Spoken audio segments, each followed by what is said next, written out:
कागिज salute guys. आज हम class 9th economics chapter 1 the story of village Palampur का last part करने जा रहे हैं। अच्छे से अभी तक चैप्टर कवर कर लिया था और आज हम शुरुआत करने जा रहे हैं लेबर से। आपको याद होगा हमने डिस्कस किया था लैंड, लेबर, फिजिकल कैपिटल, ये सारी चीजें जो फैक्टर्स ऑफ प्रोडक्शन होते हैं वो हमने इसके पहले के पार्ट्स में डिस्कस किया था। तो आज हम शुरुआत करने जा रहे हैं लेबर से। Let's start. इसके पहले के पार्ट में हम लैंड के बारे में बहुत अच्छे से बात कर चुके हैं और आपको मालूम है कि लैंड जो है वो एक बहुत ही ज्यादा इंपॉर्टेंट फैक्टर ऑफ प्रोडक्शन है। उसी तरह से लेबर भी एक बहुत ही ज्यादा नेसेसरी फैक्टर ऑफ प्रोडक्शन है, इसके बिना काम नहीं चल पाएगा।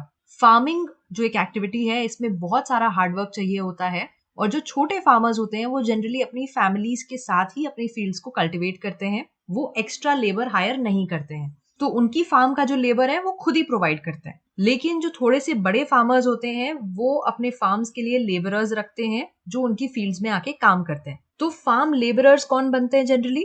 वो होते हैं जिनके पास या तो खुद लैंड नहीं होता, वो लैंडलेस फैमिलीज के होते हैं, तो उनके पास खुद लैंड नहीं है तो वो किसी और के लैंड पे जाके काम करते हैं, फार्मिंग करते हैं।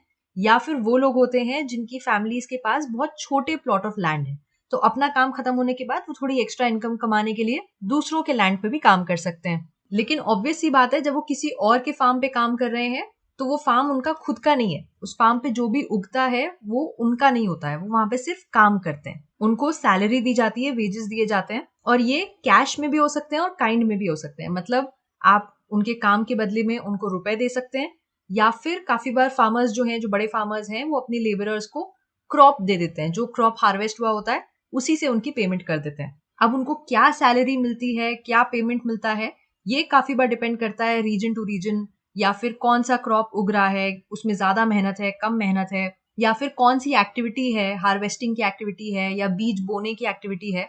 तो अलग अलग एक्टिविटीज अलग अलग रीजन में डिफरेंट वेजेस मिलते हैं। और जो ये एम्प्लॉयमेंट का ड्यूरेशन होता है ये भी फिक्स नहीं होता है, काफी बार डेली बेसिस पे होता है या फिर किसी पर्टिकुलर एक्टिविटी की बेसिस पे होता है कि जब तक हार्वेस्टिंग कंप्लीट नहीं हो जाती तब तक काम मिलेगा, या फिर हो सकता है कि वो पूरे साल के लिए लेबरर्स रख लें। तो इस तरह से हमें समझ में आ गया कि लेबर जो है ये एक बहुत ही इंपॉर्टेंट फैक्टर ऑफ प्रोडक्शन है, और फार्मिंग में स्पेशली क्योंकि बहुत सारा हार्डवर्क इन्वॉल्व होता है तो लेबर चाहिए होता है।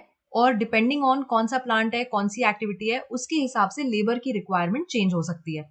अब हम बात करते हैं कैपिटल के बारे में। हम इसके पहले के पार्ट में पढ़ चुके हैं कि कैपिटल होता क्या है, लेकिन अब समझते हैं कि फार्मिंग में कैपिटल इतना इंपॉर्टेंट क्यों होता है। आजकल की जो मॉडर्न फार्मिंग टेक्निक्स हैं उसमें बहुत सारा कैपिटल रिक्वायर्ड होता है। फार्मर्स को बहुत सारी चीजों के लिए कैपिटल चाहिए होता है, जैसे कि सीड्स, फर्टिलाइजर्स, पेस्टिसाइड्स, फार्म के जो इक्विपमेंट होते हैं, इंस्ट्रूमेंट्स होते हैं, प्लस अगर कोई चीज टूट गई, खराब हो गई तो उसको ठीक कराने के लिए पैसे चाहिए होंगे। तो कैपिटल तो रिक्वायर्ड है, ये हमें मालूम पड़ गया। लेकिन जो छोटे फार्मर्स होते हैं काफी बार उनके पास हो सकता है कैपिटल ना हो, उतना पैसा अरेंज करने में उनको दिक्कत होती हो, तो उनको पैसे बोरो करने पड़े। अब बोरो किससे कर सकते हैं? या तो किसी बड़े फार्मर से कर सकते हैं जिसके पास पैसे हों, या फिर जो विलेज में मनी लेंडर्स होते हैं या ट्रेडर्स होते हैं उनसे पैसे बोरो किए जा सकते हैं। और जनरली आप पैसे बोरो करते हो तो उस पर आपको एक रेट ऑफ इंटरेस्ट भी देना पड़ता है।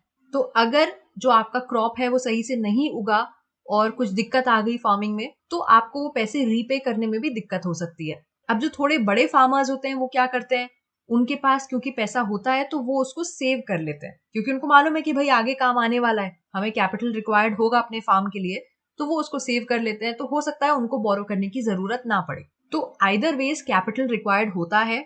काफी बार वो आपका खुद का कैपिटल होता है जो आप लगाते हो अपनी फार्मिंग में, या फिर काफी बार आपको बोरो करके यूज करना पड़ता है। तो सारे जितने भी फैक्टर्स ऑफ प्रोडक्शन है उसमें ऑब्वियसली लेबर वो फैक्टर ऑफ प्रोडक्शन है जो सबसे ज्यादा क्वांटिटी में अवेलेबल है। बहुत सारे लोग हैं जो काम करने के लिए विलिंग है और जो काम करना चाहते हैं, लेकिन काम लिमिटेड है। तो लोग ज्यादा है काम करने वाले और काम कम है, तो ऑब्वियसली आपके पास बहुत सारा लेबर है जो आप यूज कर सकते हो। अगर हम लेबर से कंपेयर करें तो लैंड जो है वो एक स्केर्स फैक्टर ऑफ प्रोडक्शन है, मतलब वो उतनी अबंडेंट क्वांटिटी में नहीं है। और उससे भी कम एरिया किसका है? कल्टिवेटेड लैंड का, क्योंकि लैंड वैसे ही लिमिटेड है।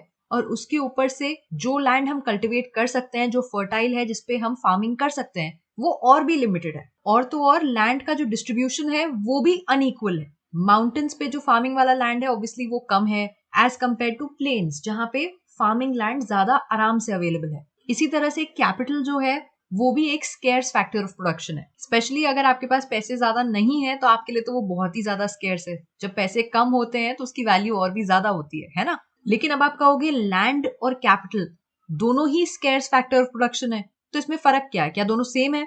दोनों सेम इसलिए नहीं है क्योंकि लैंड जो है वो एक नेचुरल रिसोर्स है और कैपिटल जो है वो एक मैन मेड रिसोर्स है। तो दोनों ही स्केर्स है, लेकिन दोनों का बेसिक नेचर ही अलग है। लैंड हमको नेचर ने दिया है और कैपिटल, कैश, पैसा, ये हम लोगों ने खुद बनाया है। तो कैपिटल तो हम इंक्रीज कर सकते हैं, आज पैसा नहीं है कल है। आपने हेरा फेरी अगर देखी होगी तो उसमें भी वो बोलता है कि अगर आज पैसा नहीं है तो हो सकता है कल हो, कोई बात नहीं। लेकिन लैंड जो है, अगर लैंड हमने खराब कर दिया तो नेचर ने हमें एक फिक्स्ड अमाउंट ऑफ लैंड दिया हुआ है, अगर वो हमने खराब कर दिया तो फिर हम और लैंड कहां से लाएंगे? तो इसलिए it is very important to take good care of our natural resources. तो ये तो हमने अपने मेन फैक्टर्स ऑफ प्रोडक्शन के बारे में बात कर ली, ठीक है।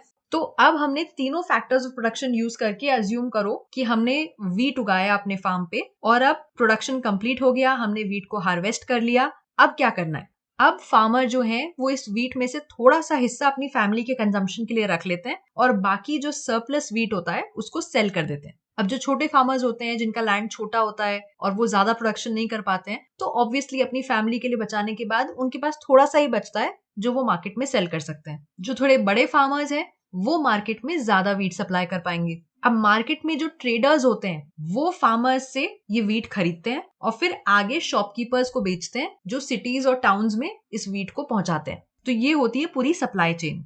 फार्मर्स जो है वो जो भी सरप्लस मार्केट में सेल करते हैं उससे जो उनकी अर्निंग्स होती है वो उसको सेव करते हैं या उसको अगले सीजन में अपने कैपिटल की तरह यूज करते हैं। उससे सीड्स, फर्टिलाइजर्स ये सब खरीदते हैं, फार्म इक्विपमेंट खरीदते हैं, या फिर हो सकता है उनके पास जो भी एक्स्ट्रा पैसे बच रहे हैं उससे वो विलेज में एक छोटी सी शॉप खोल लें। तो अगर वो ऐसा करते हैं तो these are non farm activities. आपको याद है हमने फर्स्ट पार्ट में डिस्कस किया था कि फार्म एक्टिविटीज होती है, नॉन फार्म एक्टिविटीज होती है। तो अगर वो एक शॉप ओपन करते हैं तो that is a non farm activity, ठीक है ना। तो जैसा कि हम बात कर चुके हैं, फार्मिंग जो होता है वो विलेजेस में जनरली मेन प्रोडक्शन एक्टिविटी होती है, लेकिन बहुत सारे लोग नॉन फार्मिंग प्रोडक्शन एक्टिविटीज भी करते हैं। फॉर एग्जाम्पल अगर हम पालमपुर का एग्जाम्पल लें तो अबाउट 25% जो लोग पालमपुर में रहते हैं they engage in non farming activities, जैसे कि डेयरी। विलेजेस में डेयरी प्रोडक्शन एक बहुत ही कॉमन एक्टिविटी है। लोग जो हैं वो अपनी बफलोज को घास खिलाते हैं, जवार बाजरा खिलाते हैं रेनी सीजन में, और बफलोज से जो दूध मिलता है उसको बड़े टाउन्स में जाके बेचते हैं। छोटे विलेजेस से दूध बड़े विलेजेस में जाता है, फिर वहां से टाउन्स में, सिटीज में जाता है। तो ये एक बहुत ही कॉमन प्रैक्टिस है। दूसरी जो नॉन फार्मिंग एक्टिविटी विलेजेस में हो सकती है वो है मैन्युफैक्चरिंग। वैसे तो ये काफी कम लोग करते हैं और विलेजेस में जो मैन्युफैक्चरिंग होती है वो टाउन्स जितनी या सिटीज जितनी बड़ी नहीं होती, क्योंकि सिटीज में क्या होता है बड़ी बड़ी फैक्ट्रीज होती है, लेकिन विलेजेस में ऐसा नहीं होता। वहां पे छोटे स्केल पे प्रोडक्शन होता है। जनरली लोग अपने घरों में या अपनी फील्ड्स में अपनी फैमिली का लेबर यूज करके प्रोडक्शन करते हैं, मैन्युफैक्चरिंग करते हैं, और बाहर के लेबरर्स को कम हायर किया जाता है। तो अब आप सोचोगे किस चीज की मैन्युफैक्चरिंग करते हैं? भाई कुछ भी कर सकते हैं। फॉर एग्जाम्पल आपकी बुक में एग्जाम्पल दिया हुआ है कि अगर किसी का शुगर केन का फार्म है तो वो एक mechanical sugar cane crushing machine लेके उससे जूस निकाल के उससे गुड़ बना सकता है, जैगरी बना सकता है, और उसे बड़े विलेजेस में या टाउन्स में जाके सेल कर सकता है कि नहीं। तो इस तरह की छोटे लेवल पे प्रोडक्शन एक्टिविटीज होती हैं, वो भी हो सकती है नॉन फार्मिंग एक्टिविटीज विलेजेस में। तीसरी जो एक नॉन फार्मिंग एक्टिविटी इंपॉर्टेंट हो सकती है वो है शॉपकीपिंग। शॉपकीपर्स जो हैं वो सिटीज में जाके होलसेल मार्केट से सामान खरीद के लाते हैं और उसे विलेजेस में सेल करते हैं। आपने देखा होगा काफी बार विलेजेस में अगर आप गए होगे तो वहां पे छोटे छोटे जनरल स्टोर्स होते हैं जहां पे हर तरह का सामान मिलता है, चावल, आटा, चीनी, चाय, तेल, सब कुछ मिलता है। और ये शॉप्स जनरली बस स्टैंड के भी पास होती हैं। वहां पे खाने पीने का सामान भी मिलता है, जैसे समोसे, पकौड़े, ये सब भी काफी बार वो लोग सेल करते हैं। और शॉप जो है वो जनरली जरूरी नहीं है कि किसी ग्रोसरी के सामान की हो, और भी तरह की शॉप्स हो सकती है। इनफैक्ट सर्विस सेंटर्स भी हो सकते हैं। फॉर एग्जाम्पल आपकी बुक में एग्जाम्पल दिया हुआ है कि अगर कोई अपने विलेज में कंप्यूटर क्लास स्टार्ट कर दे, क्योंकि अगर विलेज में किसी एक दो लोगों ने कंप्यूटर की पढ़ाई कर रखी है तो उनको एम्प्लॉय करके विलेज में कंप्यूटर क्लासेस स्टार्ट करी जा सकती है। तो ये भी तो एक तरह से नॉन फार्मिंग एक्टिविटी ही है जहां से आप पैसे कमा सकते हो। एक और तरह की नॉन फार्मिंग एक्टिविटी होती है ट्रांसपोर्टेशन। आपको भी मालूम है सारे विलेजेस जो हैं वो टाउन से, बड़े विलेजेस से कनेक्टेड होते हैं, और इन रोड्स पे बहुत तरह के ट्रांसपोर्टेशन चलते हैं। रिक्शे वाले, टोंगा वाले, jeeps, tractors, truck drivers, in fact traditional bullock carts भी चलते हैं। इन सब ट्रांसपोर्टेशन का यूज होता है जब ये लोगों को या सामान को एक जगह से दूसरी जगह लेके जाते हैं और इसके बदले में लोग इनको पैसे देते हैं। तो ये भी एक नॉन फार्मिंग एक्टिविटी हुई। काफी बार जो गरीब लोग होते हैं, जिनकी इनकम उतनी ज्यादा नहीं होती है, बहुत सारी गवर्नमेंट स्कीम्स भी हैं जो उनको अलग अलग स्कीम के अंडर में पैसे देती हैं to buy buffaloes, to buy cattle या फिर टू बाय फार्म इक्विपमेंट। तो वो सब यूज करके भी लोग अपनी इनकम इंक्रीज करते हैं। जरूरी नहीं है कि कोई एक काम कर रहा है तो वो दूसरा नहीं कर सकता। अगर कोई फार्मिंग कर रहा है तो वो उसके साथ साथ ट्रांसपोर्टेशन सर्विस भी रन कर सकता है या छोटी सी शॉप भी खोल सकता है। तो जनरली लोग अपना जो लाइवलीहुड है वो farming as well as non farming दोनों तरह की एक्टिविटीज से चलाते हैं। और इसी के साथ हमने ये चैप्टर बहुत ही अच्छे से कंप्लीट कर लिया है। आई होप आपको अच्छे से समझ में आ गया होगा। समझ में आ गया है और अभी तक आपने वो रेड सब्सक्राइब का बटन नहीं दबाया है तो आप किस चीज का वेट कर रहे हो? फटाफट दबा दो, लाइक कर दो। I see you guys next time. तब तक के लिए take care and keep it simple. Bye bye.